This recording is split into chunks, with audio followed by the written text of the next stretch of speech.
بسم الله الرحمن الرحيم، والحمد لله رب العالمين، والصلاة والسلام على سيدنا محمد وعلى آله وصحبه وسلم أجمعين.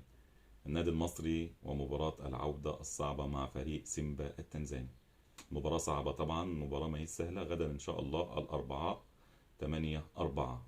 مباراة طبعا النادي المصري في مباراة الذهاب قدر يحسم الشوط الأول 2-0. طبعا بنتكلم كمباراة كاملة تعتبر شوط أول، ولسه في شوط تاني في تنزانيا. فالمباراة طبعا المباراة العودة مباراة صعبة. النادي المصري قدر يفوز 2-0.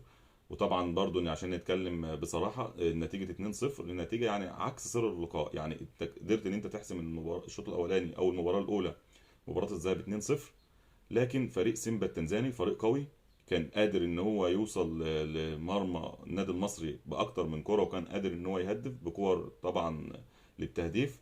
فالحمد لله يعني ربنا اراد ان النادي المصري يطلع بالمباراه ديت بشكل كويس ويكسب 2-0 علشان خاطر الجمهور النادي المصري طبعا اللي كان حاضر. وهو يعني احلى ما في المباراه بصراحه، يعني احلى ما في المباراه جمهور النادي المصري. انت قدرت تكسب 2-0، لكن ربنا اراد طبعا ان انت تظهر بشكل كويس وما يدخلش في مرماك اهداف علشان خاطر جمهور النادي المصري اللي حضر وكان مالي الاستاد بشكل كويس. ودائما وابدا جمهور النادي المصري يعني بيظهر بالشكل اللي بيليق بالنادي المصري وببورسعيد.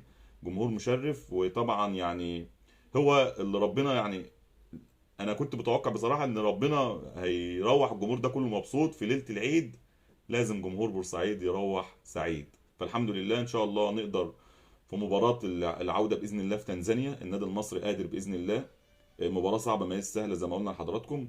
فريق سيمبا فريق قوي، عنده لاعيبة كويسة كتير مميزة. طبعا أبرز لاعبين اللي شفناهم في مباراة الذهاب اللاعب المهاجم، طبعا لاعب رقم 11 تقريبا، لاعب محطة كويس جدا. اللاعب يعني اللعب كله بيقدر ان هو يخرج الهافات بتاعت فريق سيمبا، بيعتمدوا عليه بشكل كويس. وعنده الهاف الشمال برضو اللاعب رقم 13 لاعب ايضا كويس جدا. ففريق سيمبا فريق كويس، ماهوش فريق قليل، يعني فريق كويس. انت رايح تلعب فريق اصلا بطل، وان انت تقدر تكسبه على ارضك 2-0، فدي نتيجه ايجابيه جدا. لكن ما قدرتش ان انت برضو تحسم لسه مباراه العوده. عشان نتكلم برضو بمصداقيه، مباراه صعبه جدا، انت كسبان 2-0 لكن لم تحسم المباراه، او اللي انت ما قدرش ان انت تحسم لحد الان بطاقه التاهل الى نصف النهائي. فمباراه صعبه. نتمنى طبعا لعيبه النادي المصري 11 لاعب ان شاء الله راجل في الملعب، قادرين ان هم فريق النادي المصري ايضا فريق قوي.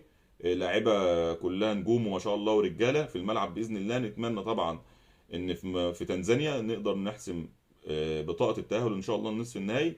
واتمنى على المستوى الشخصي اتمنى النادي المصري ما يلعبش طوال ال 90 دقيقه مدافع. انت كسبت 2-0، لكن يعني اتمنى ان انت ما تلعبش طوال ال 90 دقيقه ان انت تكون مدافع. او يعني النادي المصري برضو يروح هناك باذن الله قادر ان هو يهاجم، قادر ان انت تحرز هدف. انت النهارده ان شاء الله لو حرزت هدف على ارض فريق سيمبا، فطبعا الهدف معروف بهدفين، يعني بتصعب النتيجه طبعا على فريق سيمبا، وبتسهل طبعا المباراه عليك.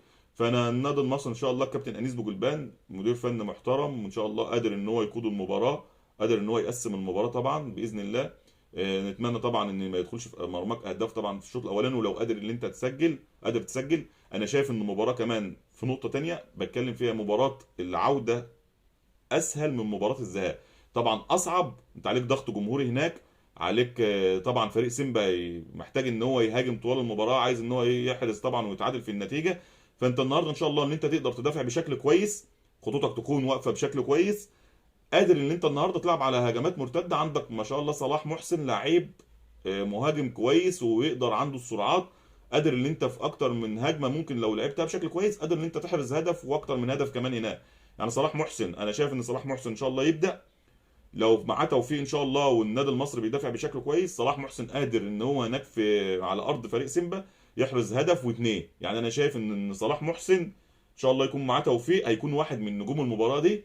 لان صلاح محسن يعني لاعب بيحب فعلا السرعات وبيعتمد على السرعات، والفينش بتاعه ان شاء الله كويس، ويقدر ان هو يكون موفق هناك، قادر ان انت تحرز اكتر من هدف على فريق سيمبا. لكن الاهم ان انت تدافع بشكل كويس، ما يدخلش في مرماك اهداف. فريق سيمبا بيبني الهجمه من خلف من عند حارس مرماه بشكل كويس ايضا. يعني بيطلعوا بالكره، ما هوش زي فرق مثلا افريقيا شمال فرق افريقيا اللي هي بتقدر تلعب كوره عاليه وكلام لا، بيبدا كره من عند حارس مرماه قادر ان هو يحضر ويلعب بشكل كويس. فالنادي المصري اكيد والكابتن والجهاز الفني قارئين المباراه ان شاء الله، ونكون باذن الله معانا توفيق، ونقدر نرجع من تنزانيا ان شاء الله ببطاقه التاهل لنصف النهائي، وناخدها خطوه بخطوه كده ان شاء الله، توصل ان شاء الله نصف النهائي. وفاضل على البطوله مباراتين يعني قبل نهائي والنهائي باذن الله. قادر الاول ان احنا نعدي خطوه فريق سيمبا المباراه القويه الصعبه، قادرين ان شاء الله. النادي المصري قادر ان هو يعدي ان شاء الله هذه الخطوه باذن الله، ويوصل لنصف النهائي باذن الله. وشايفين طبعا الجمهور ومنظر الجمهور النادي المصري، جمهور مشرف طبعا، شرف للواحد طبعا اللي هو ينتمي لجمهور النادي المصري ومنظومه النادي المصري. حابب طبعا ان انا اتوجه بالشكر طبعا لمنظومه النادي المصري الاعلاميه، المنظومه النادي المصري الاعلاميه، وبالتحديد المركز الاعلامي للنادي المصري، على الشكل الجميل اللي طبعا المنظومه بدا يكون فيها تطوير بشكل كبير. شايفين طبعا يعني احنا بنبث طبعا فيديو طبعا من خلال الموقع الرسمي للنادي المصري. فالنادي المصري ومنظومته الاعلاميه في تطوير. منظومه النادي المصري بدات يبقى في شغل كويس جدا بقياده قائد سفينه النادي المصري مستر كامل ابو علي. فان شاء الله يكون معانا توفيق في مباراه العوده باذن الله، نكون معاكم ان شاء الله. وان شاء الله يعني ممكن يكون في مفاجاه كده خلال صفحتنا عبر كره مع المصري، لو قادرين ان شاء الله نبث لحضراتكم لقاء العوده غدا ان شاء الله باذن الله. يعني المباراه تكون الساعه 3 عصرا ان شاء الله. فيا رب نكون معانا التوفيق وموفقين، ولاعيبه النادي المصري رجاله رجاله، ويظهروا بشكل كويس ان شاء الله. يعني اتمنى جمهور النادي المصري دائما يستاهل الفرحه، والله جمهور يستاهل الفرحه، داعم دائما لفريقه. فان شاء الله اللعيبه تكون موفقه ويقدروا يفرحوا جمهورهم. وان شاء الله نكون معاكم في فيديو بعد المباراه باذن الله. وشكرا لكم على متابعتكم، والسلام عليكم ورحمه الله وبركاته.